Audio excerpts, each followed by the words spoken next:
Thank you for tuning in to Shared Hope International's Invading the Darkness, an anti-sex trafficking podcast. We want to acknowledge that the content we discuss can be emotionally challenging and may evoke strong reactions. The stories we share often involve tough subjects related to suffering caused by sex trafficking, which may be difficult for some listeners to hear. Listener discretion is advised.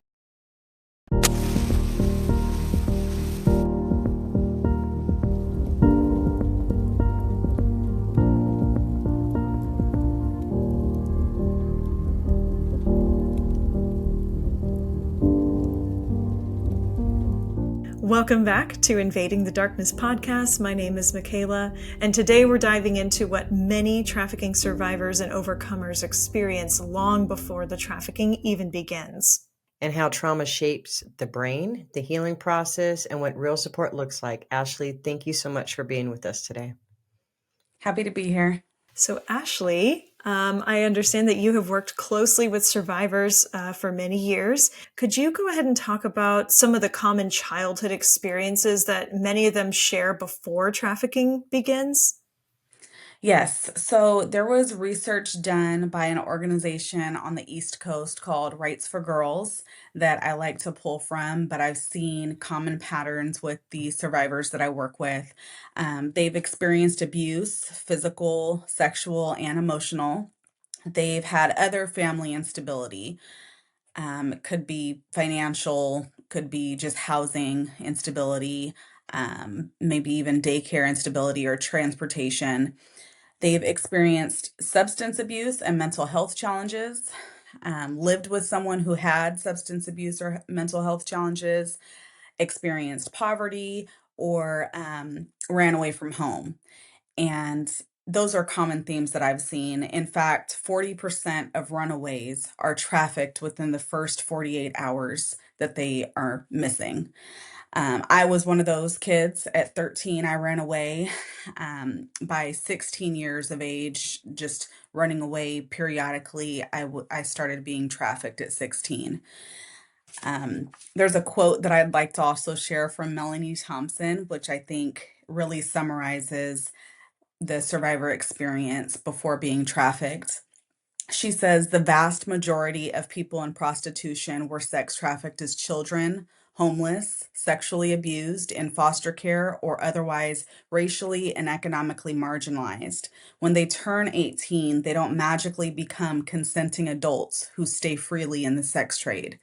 And I think that that's something important to highlight as well. Yeah, I completely agree. And that also, what you were just mentioning reminds me of how important ACE study scores are as well. And just recognizing those signs through something like an ACE questionnaire, the adverse childhood experiences, to better understand a child's background and how high risk they could be to be trafficked.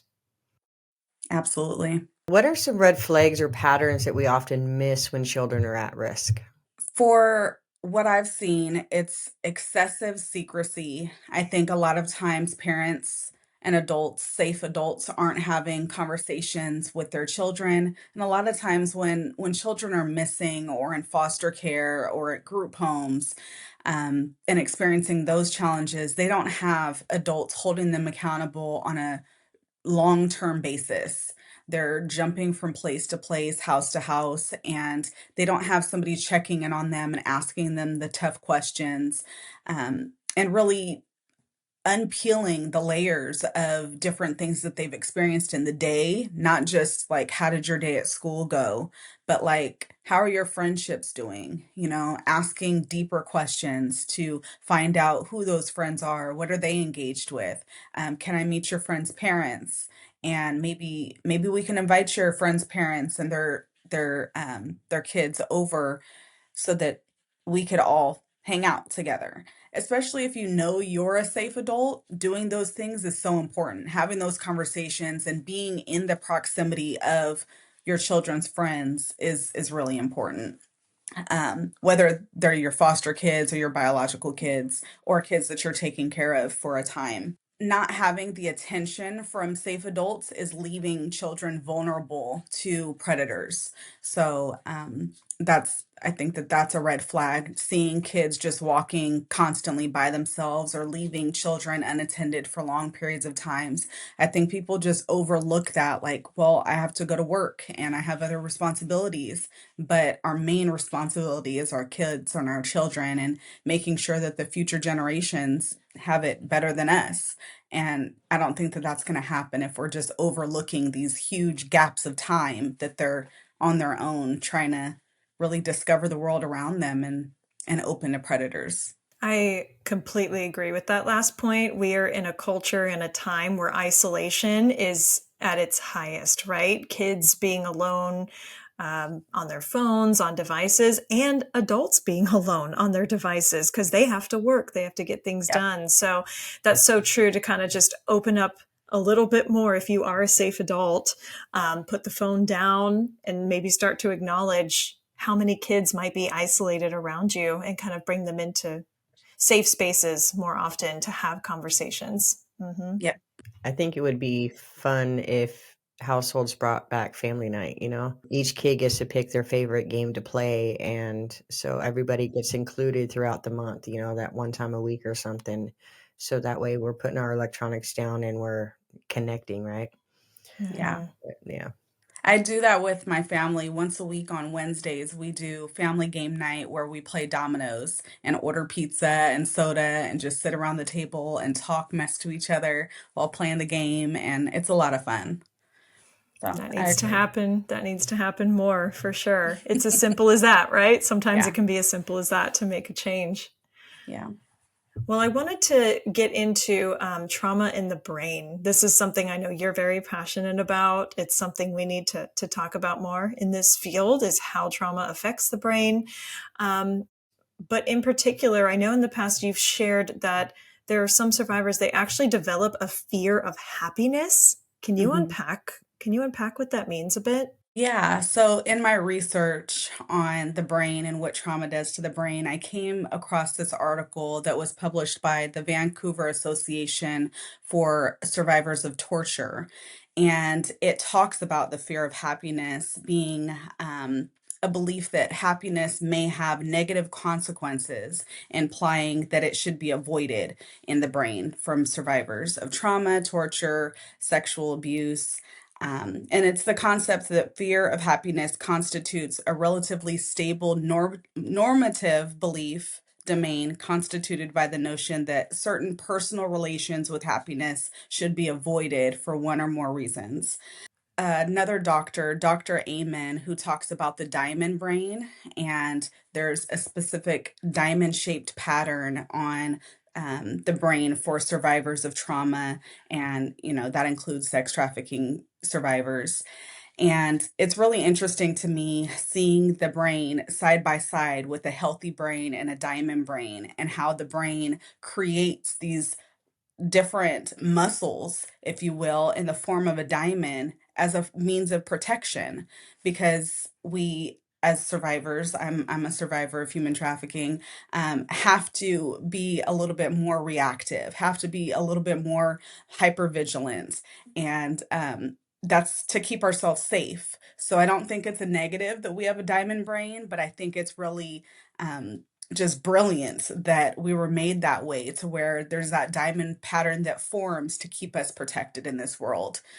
Um, I have a bunch of other notes. They're relative to the research, and some of it can seem rather boring, but um, I'll say some of the main points. That although trauma in childhood can have many shapes, most discussed dimension of childhood trauma are six of them. They're named emotional abuse, physical abuse, sexual abuse, emotional neglect, physical neglect, minimization, or denial. And children who experience maltreatment have been shown to be at heightened risk for problems in all of these domains of development, emotional, cognitive, physical, and behavioral.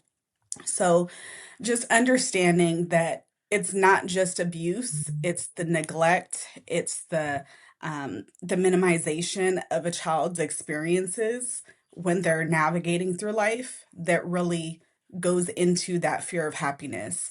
For example, I'll just share for me, fear of happiness for me as a survivor can be that I may not want to experience happiness with somebody because I'm afraid that they're going to use it against me or that they're going to expect something from me because we're having this wonderful time. What comes next? What are you going to expect from me after this?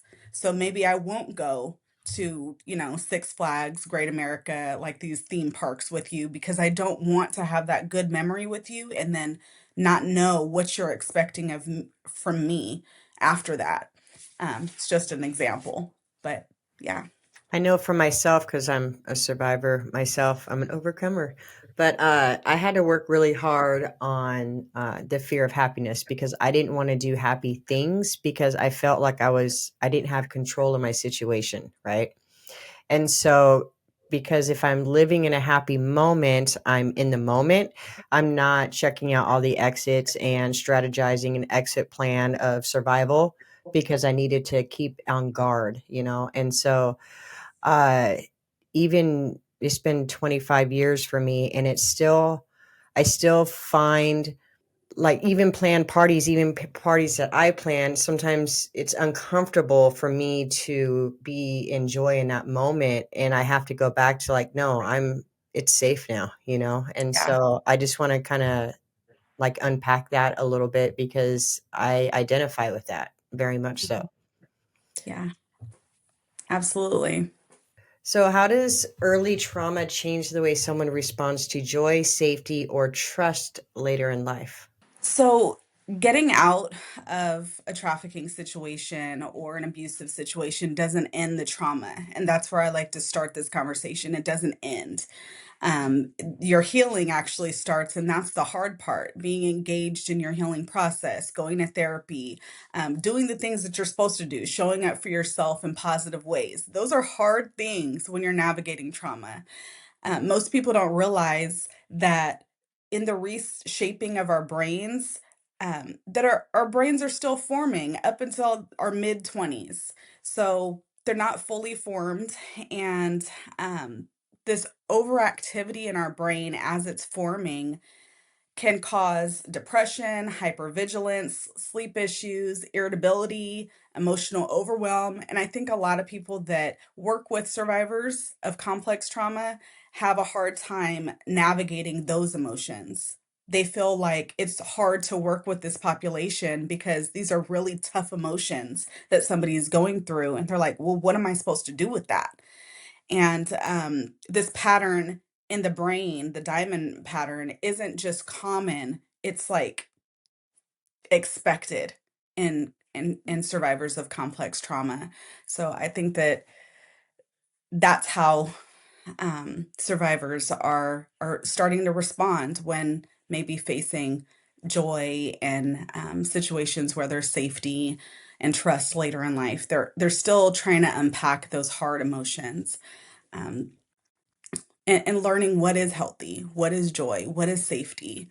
And it may look totally different now that we're out of the life. And um, how do we navigate that? You know?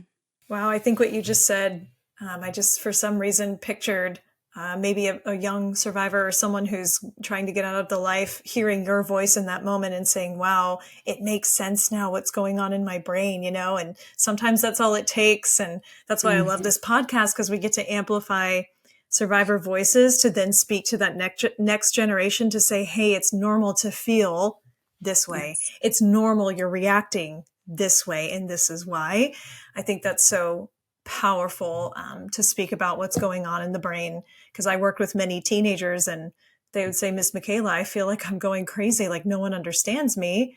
And Yeah. I'm like, you can't help what's going on in your brain. You're just trying to protect yourself and survive. So I wish, more people working with kids would hear that message and have a little more patience and kind of understand it's what's happening in their brain. It's the diamond, like you just said. Right. Right. Mm-hmm. And so I know you believe in this concept that joy can actually disrupt trauma, which is a really beautiful thing. So can you just explain what that looks like in a survivor's healing journey? discovering who we are outside of trauma comes naturally when we're able to embrace and experience joy. And I think that it takes a level of bravery, a level of courage, knowing that we don't know what's going to happen with this experience of joy, and stepping into it hopeful and knowing that we, I don't know how I'm going to feel after this, but I'm hopeful that this is going to be a good thing for me. And although these help immensely, it's not just therapy, it's not just housing, it's not just survival, it's joy that is going to contribute to long-term healing. Because that's where we find like what is healthy, what is safe, what can we trust. When we're experiencing joy, we're experiencing all of those things. And what I've noticed as a survivor is that intrusive thoughts have often made me believe that we need to do it all or have everything extremely perfect to experience joy or to give ourselves permission to experience joy. We'll think that we don't deserve to have good memories or good experiences because everything's not together. Maybe a phone bill is due, so we don't think that we deserve to eat something or make a good meal for us, so we're gonna pig out and eat something that's really unhealthy, to kind of like give ourselves a consequence in some case. But I found my joy through solo travel, and I know that this isn't an experience that a lot of people are able to get, but I was able to, through the means of my job, just being able to pay for it. And it wasn't just the travel, it was discovering who I was independently from my trauma, independently from being a mom or a wife. It was seeing the world that really shrunk the power of my trafficker because I saw how big the world was and that he had no power. There was no power when I was in a different country for him to access me or to even play around in my brain like I felt when I was in close proximity in the same city as him. Um, and so, what I like to do is invite survivors to imagine courageously wandering different places, courageously just stepping out of your comfort zone. And it could be extremely simple things to people that have not experienced complex trauma, but these have been healing for me. And some examples of those are like coming across a coffee shop in Paris that has the best croissants you've ever tasted. Totally different than Starbucks, by the way, or dancing on the Great Wall of China while a group of local children are experiencing a field trip and you're able to dance with them and play with them. These are things I never would have imagined as a teenager I would be able to experience. And then one of the most powerful experiences I had was stepping into the ocean for the first time, going out farther than I could reach or touch the bottom, and swimming and like being petrified of sharks, but allowing myself to swim out and experiencing the ocean holding my body, and being safe. I was protected, I was fine.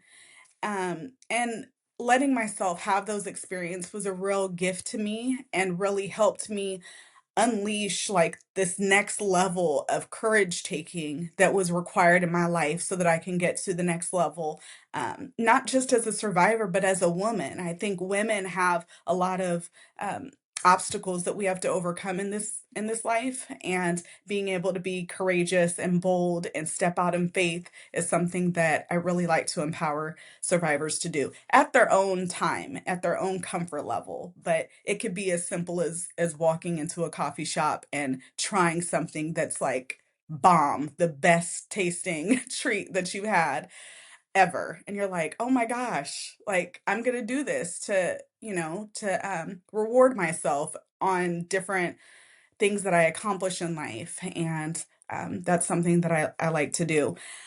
Um, Also, in honor of my mother who worked two jobs, I know that there's a lot of women that work two jobs, they're single moms. I really wanted to give myself this gift because she was never able to. And my mom has since passed away. She passed away in 2014.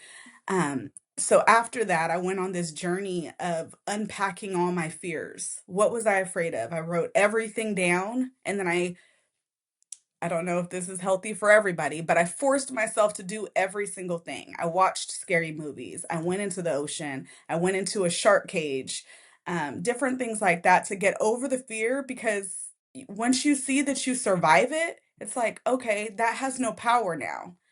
So, at Diamond Collective, the organization that I founded, we develop opportunities for survivors to discover joy. I was actually gonna see if you're okay talking about that today, because I think it's important that we do experience joy, but sometimes people don't know how. Where do they start? What do they do? Because how somebody else experiences joy isn't necessarily joyful for me, right? Right. But you are hardcore like I am. I'm like, okay, I'm gonna get my weakness to a strength. I'm gonna combat all my fears and I'm just gonna go for it. Not that I want to be in like superwoman or anything, but I just don't want any outside things controlling my life and dictating what I'm gonna do anymore because I'm like, no, I need to be healed. I need to be whole and I want to be happy.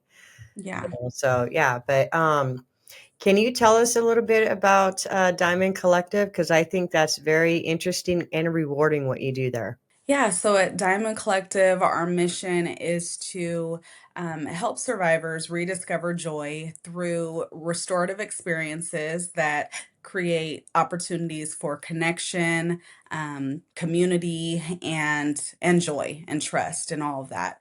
So we do different activities. Once a month, we have a restorative experience. This month in June 2025, we are going horseback riding at a local place here in Sacramento. Next month in July, we're doing a pool party. It's called Poolside and Presence, where we're going to have different activities to connect with each other. In August, we're doing a spa experience where we're renting out an entire spa so that there's not like weirdos in there and we're able to have it all to ourselves. And gonna invite them to just see how relaxing they can feel at a spa.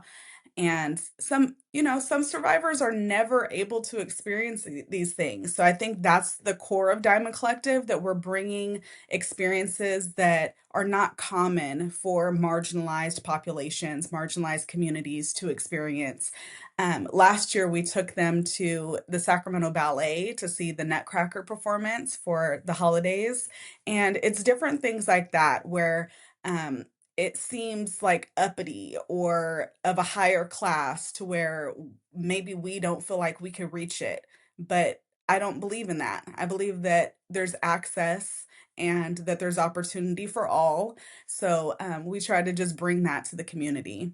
I'm actually in talks with different travel groups to see how we can incorporate international, culturally immersive restorative experiences into our services as well.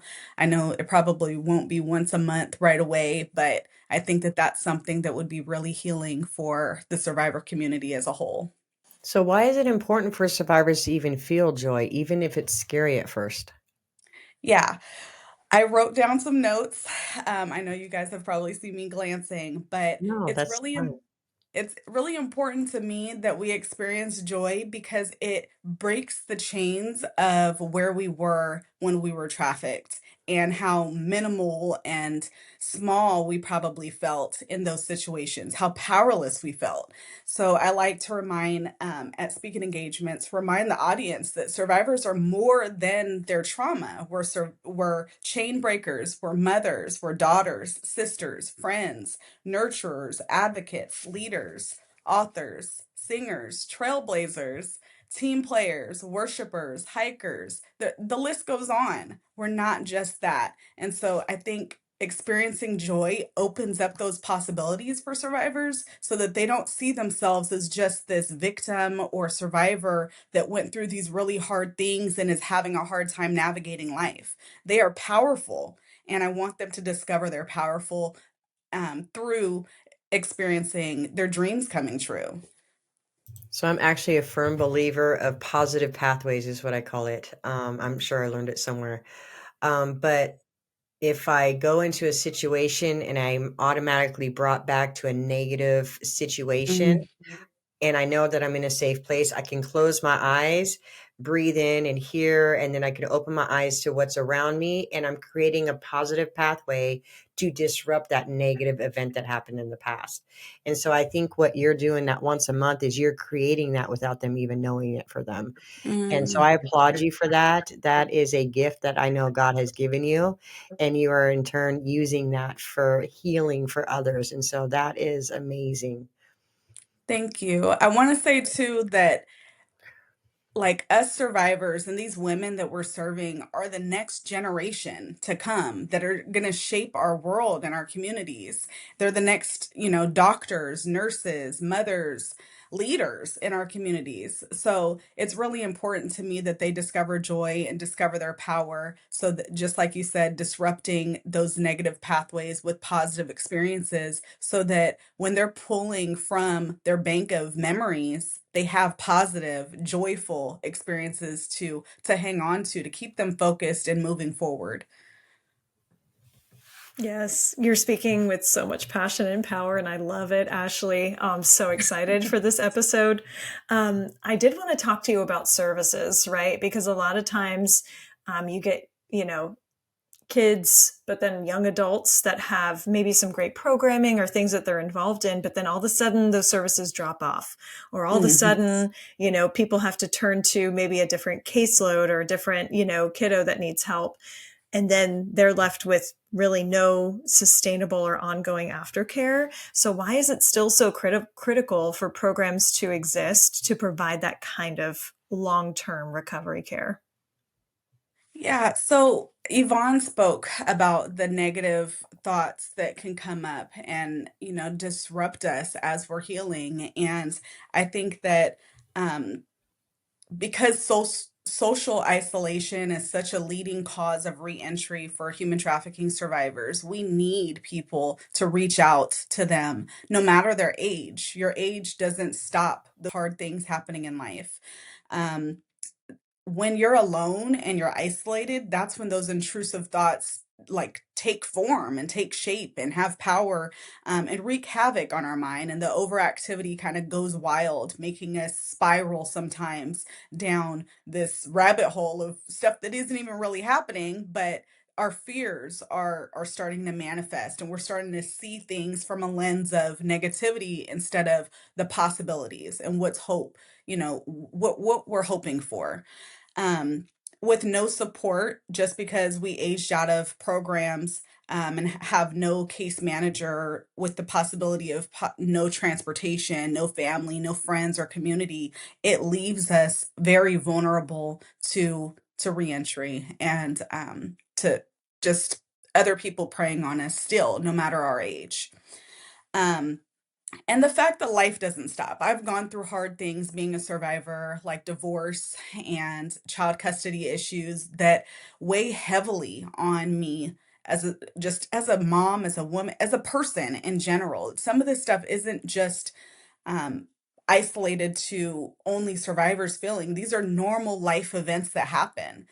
And when you're alone through those things, it can make you feel just like how your trafficker made you feel, very small, very powerless, because there's systems in place that we may not know how to navigate, or we may not be very secure in navigating or advocating for ourselves.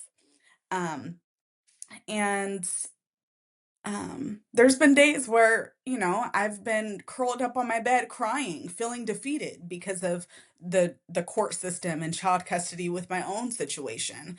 And I don't want any of us to feel like that.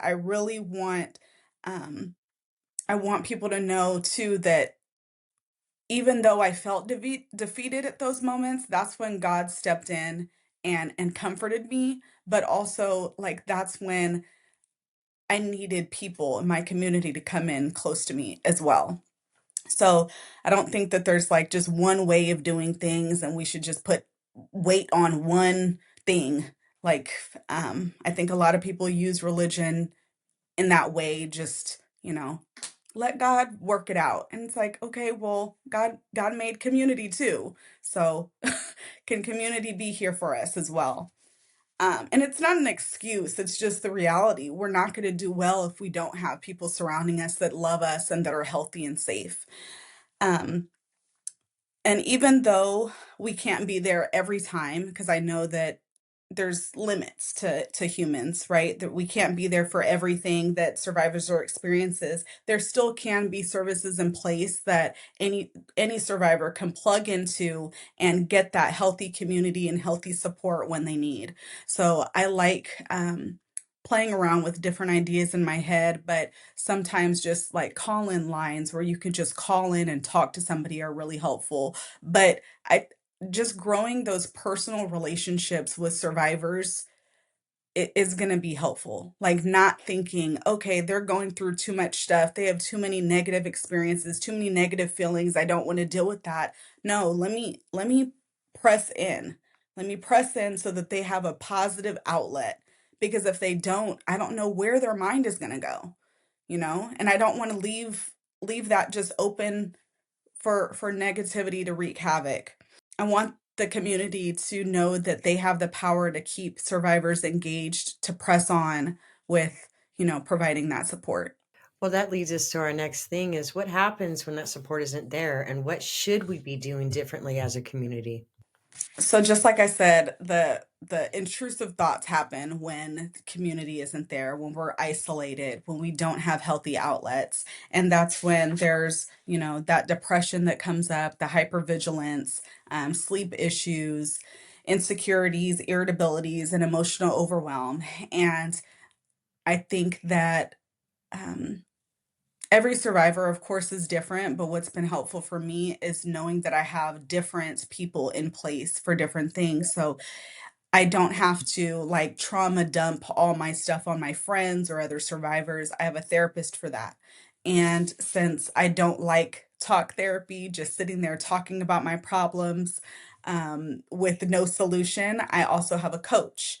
And with therapy, I experience and like to navigate and discover different modalities. So I've tried brain spotting. I really enjoy art therapy where I have tangible evidence of my time and where it went towards in a form that's beautiful to me. One of the things that my art therapist told me that I think is helpful for anybody who's thinking about getting into therapy and maybe interested in art therapy is that when you're working on a canvas, you can always, when you mess up, you can always cover it all up and start again. And those layers are only going to be known to you. If you cover everything up, all the mistakes you feel like you made up on that canvas with like white paint or black paint or any color and start from just a blank canvas, only you know what was under there. And she challenged me to not stop working on a canvas until I was satisfied with it. So many layers were present, but I only knew what those were, and the outside world just saw like the end result and what I felt was beautiful. So I think that that is an analogy for life too, that there's layers, the trauma, there's layers of joy, there's layers of different experiences that we're going to go through in life, but keep going because you're creating something beautiful. That's so good, Ashley. I'm a very firm believer in non-traditional, therapies as opposed to like just talk therapy, because that's Yeah. great for a season and for its place. But I always encourage that it's like maybe just start with art, start with music, start with movement of some sort, Yes. especially when you're starting to build rapport with survivors. And as someone who's a non-survivor, I always just want to start with being human, right? Like that's where you just want to start being human together. Wow, thank you so much. This conversation has been fantastic. And like many of our episodes this season, I feel like I'm listening to the podcast as we're in it. So it's just, I love your perspective, and your voice is much needed in this space.